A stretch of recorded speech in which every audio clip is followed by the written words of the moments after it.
Moose Safari! You guys want to go? What's a moose safari? What's a moose safari?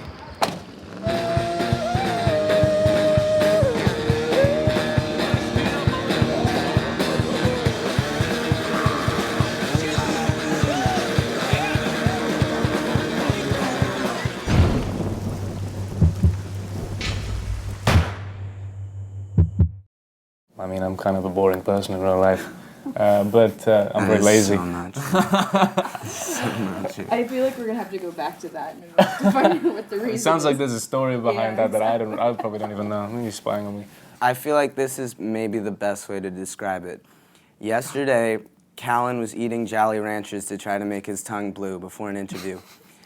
He goes, "What's a Jolly Rancher?" And I say, "You're a Jolly Rancher, Callan." So whatever that means to anyone, Callan is a Jolly Rancher. Jolly Rancher, there you go.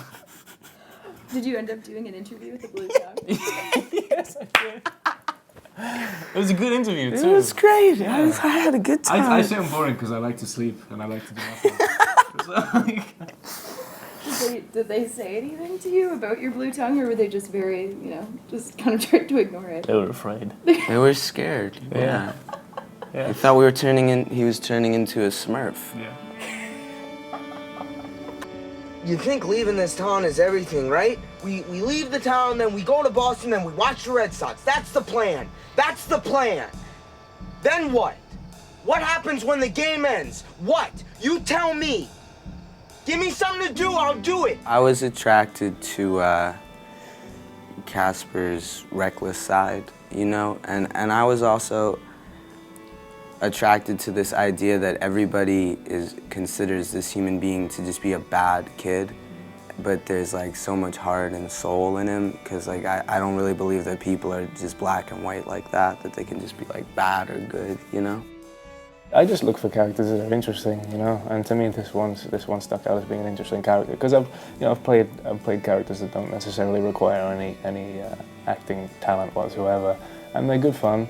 You get paid and you have a good time and you have fun with people on the set, but you don't necessarily feel like you're contributing as much as you could be, or doing what people expect of you. So it's always nice to play a bit more of a dramatic character. Okay, this town has nothing that either of us want. Okay, we're meant to leave together. I was just doing rounds of auditions at the time, and one of them was this, and it happened to have a great script, and so when I was lucky enough to be chosen, I was ecstatic, obviously, and I wasn't going to say no.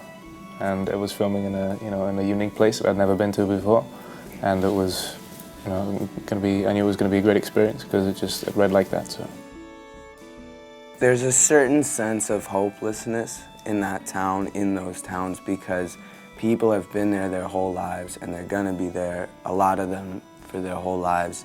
And I'm from New York, and for them the idea of going to New York, I was getting driven to a plane, I think to come here last year, and I was talking to my driver and she was like, she had been on a plane I think once or twice in her life, so there is a kind of different world up there, but there's also a very, very soulful quality. I had breakfast with a guy who owned the abandoned house. I slept there at night, and he was just explaining to me the way of life, he called it the Acadian way of life, where it's just you scratch my back, I'll scratch yours, and looking out for each other. So it's this dynamic of, kind of a despair, but a real powerful, soulful culture.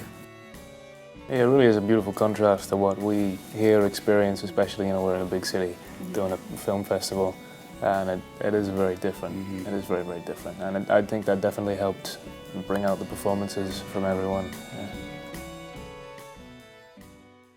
I think so. You guys are on the rise. So. This didn't have a back like I thought it did.